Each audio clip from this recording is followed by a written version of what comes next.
Hi everybody, welcome back to SRK English Academy. So today's topic is A Poison Tree written by William Blake. I'll explain this summary of the poem in Telugu. Let's know about the author. William Blake was born in England. He was a painter, printmaker and poet. So రచయిత William Blake 1757లో ఇంగ్లాండ్లో జన్మించాడు. అతను పోయిటే కాకుండా painter మరియు print maker కూడా. So is well known for his lyrical poems songs of innocence and songs of experience. So అతనికి బాగా పేరు తెచ్చిన poems songs of innocence and songs of experience. Blake remained very close to his mother and wrote a lot of poetry about her. Poems such as Cradle Song illustrate Blake's fond memories for his upbringing by his mother. So Blake తన తల్లికి చాలా క్లోజ్గా ఉండేవాడు. అందువల్ల అతను తల్లి గురించి చాలా పోయిటరీని కూడా రాశాడు. అందులో బాగా పేరు పొందిన పోయమ్స్ ఏంటంటే క్రాడిల్ సాంగ్. ఇందులో తన తల్లితో ఉన్న అనుబంధాన్ని అతను విషయాన్ని ఇందులో పోయమ్స్లో వివరించాడు. About the poem. The poem has 4 stanzas with AABB rhyme scheme and each stanza has a quatrain. So quatrain అంటే 4 లైన్లు. సో ముందులో 4 స్టాంజాలు ఉన్నాయి. ఒక్క స్టాంజాకు 4 లైన్లు. సో ఈ 4 లైన్లు కూడా రైమింగ్ ఏ విధంగా ఉందంటే ఏఏబిబి అనే రైమింగ్ ఉందంటే ఇది ఎండ్ రైమ్. లాస్ట్ లైన్లోని last word rhyming, that is end rhyme AABB. The poem was published in his collection of Songs of Experience in the year 1794. The poem is in the first person. The poet is the speaker in the poem. So ఈ poem అనేది songs of experience నుంచి కలెక్షన్స్లో మొదటిసారిగా ప్రచురించబడింది 1794లో. So ఇది first person పర్స్పెక్టివ్లో చెప్పబడిన పోయము. ఇందులో పోయటే speaker. In first stanza the last word of line 1 friend rhymes with end in the second line. So rhyme AA. In the same way, third and fourth line end with fo and grow bb that make perfect rhyming AABB. So ఇందులో మొదటి స్టాంజాలోనే మనకి చూస్తే మొదటి వాక్యం యొక్క last word అలాగే రెండో వాక్యం యొక్క లాస్ట్ వర్డ్ ఫ్రెండ్ ఎండ్ ఇది సేమ్ రైమింగ్ ఉంది. ఫ్రెండ్ ఎండ్ అలాగే థర్డ్ లైన్ ఫోర్త్ లైన్ చివరి పదాలు ఫో గ్రో రైమింగ్ గా ఉన్నాయి. అందుకే ఇది రైమింగ్ ఏఏబిబి ఇది ఒక సింపుల్ రైమ్ స్కీమ్. ఇది యాంగర్, రివెంజ్ అండ్ హేటెడ్ are the themes of the poem. ఈ పోయంలో ఉన్న థీమ్స్ ద్వేషము, కోపము, పగ అటువంటి థీమ్స్ ఇందులో మనకు కనిపిస్తాయి. The poem presents the dangers of suppressing and nurturing anger. So ఈ పోయంలో విలియం బ్లేక్ ఇమోషన్స్ని, యాంగర్ని, కోపాన్ని అణుచుకోవడం వల్ల లేదా దాన్ని పెంచుకోవడం వల్ల ఎటువంటి ప్రమాదాలు వస్తాయి, ఎటువంటి కాన్సిక్వెన్స్ వస్తాయి, దాని పరిణామాలు ఏ విధంగా ఉంటాయి అనే విషయాన్ని ఈ పోయంలో చెప్పాడు. The speaker speaks about how his nourished Rath leads to death of his ఫో. సో స్పీకర్ ఇంకే విషయం చెప్తున్నాడంటే తను పెంచుకున్న కోపము ఏ విధంగా తన శత్రువు మరణానికి, ఫో అంటే ఎనిమి, శత్రువు అనే మరణానికి దారి తీసిందో చెప్తున్నాడు. Failing to communicate our wrath makes a man poisonous. మనం ఎప్పుడైతే మన కోపాన్ని మనలోనే దాచుకోవడము, ఇతరులకి ఎదుటి వ్యక్తికి ఆ విషయంతో డిస్కస్ చేయకపోవడం వల్ల, చెప్పుకోకపోవడం వల్ల ఆ కోపము మనిషిని ఒక విషపూరితంగా తయారు చేస్తుంది. The speaker gives 2 different situations in which he shows anger. So ఇక్కడ స్పీకరు 2 రకాల సిచ్యువేషన్స్లో తన యాంగర్ను చూపుతున్నాడు. అవి ఏంటి? మొదటి స్టాంజాలోనే ఉంటుంది. అది మొదటి ఫస్ట్ లైన్స్ ఏంటో చూద్దాం. అంటే 2 సిచ్యువేషన్స్ ఏంటి అంటే, ఒకటి ఫ్రెండ్ పైన కోపం వచ్చినప్పుడు ఎలా ఉంటాడు, తర్వాత ఫో అదే ఎనిమీ పైన కోపం వచ్చినప్పుడు, శత్రువు పైన కోపం వచ్చినప్పుడు ఎలా ఉన్నాడు అనేదాన్ని 2 సిచ్యువేషన్స్ ఉన్నాయి ఇందులో. I was angry with my friend, I told my wrath did end. He was angry with his friend, but the anger soon calmed down when he told him about his wrath. So ఇక్కడ ఎప్పుడైతే తన స్నేహితుని పట్ల కోపం కలిగిందో ఆ కోపాన్ని అతనికి వ్యక్తపరిచాడు, చెప్పాడు. సో ఆ విషయాన్ని పూర్తిగా కమ్యూనికేట్ చేయగలిగాడు. అప్పుడు ఏమైంది? తన కోపము చల్లబడింది, కామ్ డౌన్, తగ్గిపోయింది కొన్ని రోజుల తర్వాత. So soon calm down when he told him about his wrath. ఎప్పుడైతే తన యాంగర్ గురించి, కోపం గురించి తన స్నేహితునికి చెప్పాడో అది కొద్ది కాలం తర్వాత అది చల్లబడింది. తర్వాత ఇంకొక సిచ్యువేషన్ చూద్దాం, శత్రువు పట్ల ఏ విధంగా ఉందో. So I was angry with my foe, I told it not, my wrath did grow. ఎప్పుడైతే తన కోపం, శత్రువు పట్ల కోపం కలిగిందో అది అతను చెప్పలేదు, told it not, my wrath did grow. అప్పుడు ఏం జరిగింది? ఆ కోపం బాగా పెరిగింది. However, when he felt anger towards his enemy, he refrained from expressing it and remained silent. ఎప్పుడైతే తన శత్రు పట్ల కోపం కలిగిందో అతను సైలెంట్ గా ఉండిపోయాడు. He kept quiet. So he didn't express it. He didn't tell him. చెప్పలేదు. The speaker communicated his anger with his friend properly. So his anger calm down. So speaker ఏం చేస్తాడు, మొదట్లో తన స్నేహితుని పట్ల కోపం కలిగినప్పుడు అది చాలా చక్కగా కమ్యూనికేట్ చేయగలిగాడు. అందువల్ల ఆ కోపం కామ్ డౌన్ అయింది, చల్లబడింది. బై కీపింగ్ ఆ nourishing extreme anger with in himself it grew more. So ఎప్పుడైతే శత్రు పట్ల కోపం కలిగిందో అది తనలోనే ఉంచుకోవడం వల్ల, పెంచుకోవడం వల్ల ఆ యాంగర్ అనేది చాలా పెరిగింది. The tree symbolises wrath and anger, whereas garden is a symbol of the heart where హేటెడ్ ఇస్ నర్చర్డ్. ఇక్కడ ట్రీ అనేది దేనికి సింబల్ అంటే కోపముకి సింబల్. సో తన కోపాన్ని ఇక్కడ స్పీకరు ట్రీతో కంపేర్ చేసి పోల్చుతున్నాడు.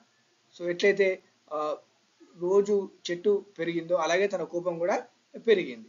ఇక్కడ గార్డెన్, ఏ గార్డెన్ అయితే ట్రీ పెరుగుతుంది, ఇక్కడ గార్డెన్ అంటే అది హార్ట్కి సింబల్. ఆ గార్డెన్లో ట్రీ పెరుగుతుంది అంటే ఇక్కడ తన మనసులో యాంగర్ పెరుగుతుంది. సో ఆ విధంగా హేట్రెడ్ను పెంచాడు. The poet uses extended metaphor to describe the speakers anger as a growing tree. So poet ఏం చేశాడు, ఒక రూపకాలంకారాన్ని ఈ పోయంలో చెప్పాడు. సో ఏ విధంగా అంటే స్పీకర్ యొక్క యాంగర్ గ్రోయింగ్ ట్రీ లాగా ఉంది. సో ఎట్లయితే చెట్టు రోజు రోజుకు పెరుగుతుందో అలాగే తన యాంగర్ కూడా పెరుగుతుంది. The anger grew like a tree day by day. దినదినము ఆ విధంగా చెట్టు లాగానే తన కోపం కూడా పెరిగింది.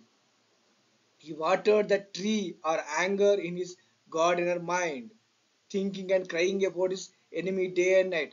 సో తన శత్రువు గురించి రోజు రాత్రి పగలు ఆలోచించడము, అలాగే అతని గురించి కోపాన్ని తలుచుకోవడము వల్ల ఏమైంది అంటే తన యాంగర్ ఏదైతే ఉందో, ట్రీ ఉందో అది ఆ గార్డెన్లో అంటే మైండ్లో, తన హార్ట్లో ఆ విధంగా ఎట్లా పెంచాడు, దాన్ని పెంచి తన ఆలోచనల ద్వారా తన ఆ విషయాన్ని, కోపాన్ని పెంచుకుంటూ పోయాడు. సో ఆ విధంగా హీ వాటర్డ్ ద ట్రీ, ఆ విధంగా దాన్ని నీళ్లు పోసి పెంచాడు.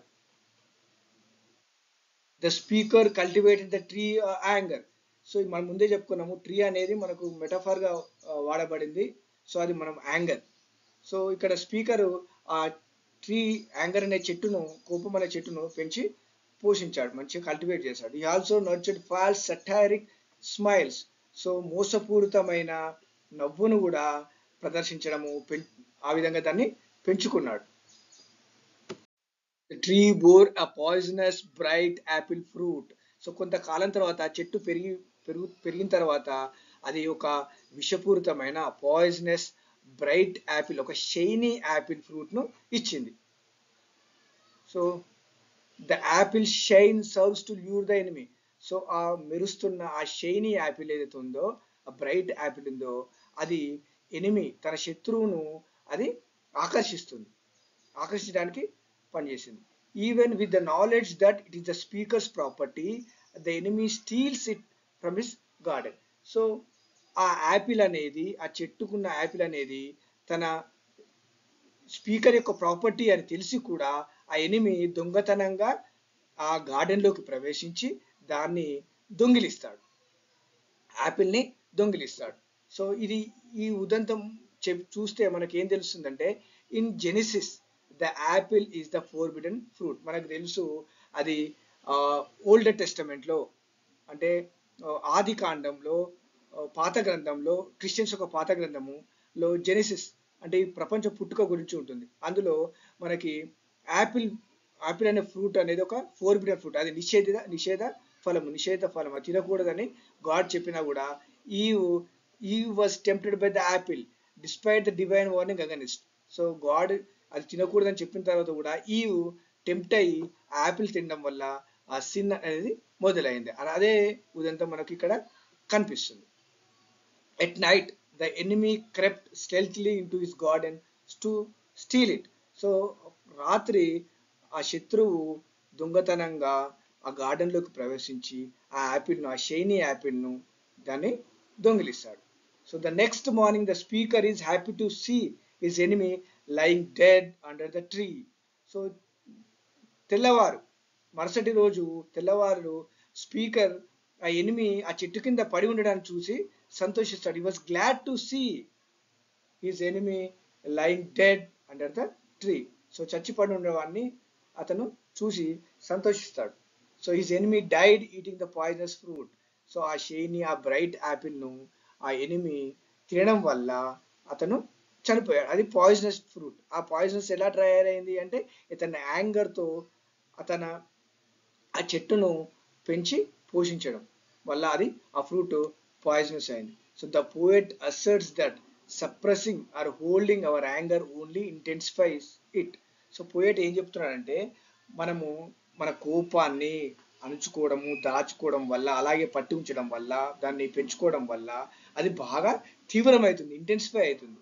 If we speak about or discuss our anger with another person we can overcome it easily. So ఎదుటి వ్యక్తితోటి మనము మన కోపం గురించి డిస్కస్ చేయడం వల్ల లేదా మాట్లాడడం వల్ల ఆ దాని నుండి మనం బయటపడగలుగుతాం సులభంగా.